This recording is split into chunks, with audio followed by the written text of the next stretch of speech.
أولئك لهم نصيب مما كسبوا والله سريع الحساب واذكروا الله في أيام معدودات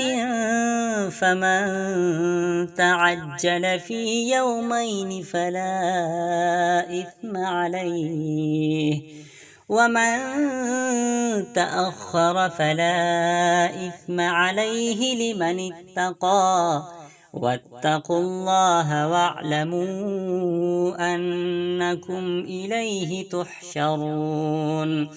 ومن الناس من يعجبك قوله في الحياة الدنيا ويشهد الله على ما في قلبه وهو ألد الخصام وإذا تولى سعى في الأرض ليفسد فيها ويهلك الحرث والنسل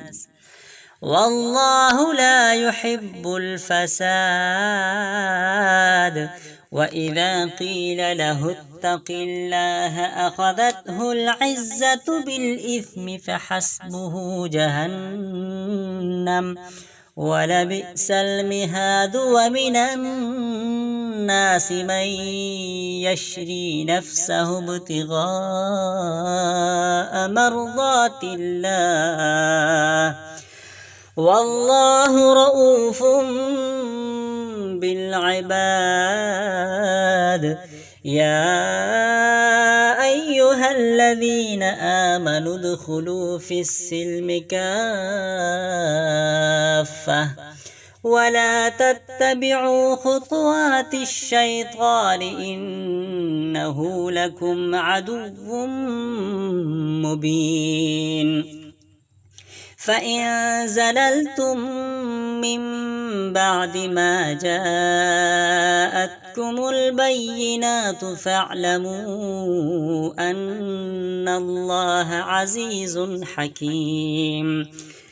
هل ينظرون إلا أن يأتيهم الله في ظلل من الغمام والملائكة وقضي الأمر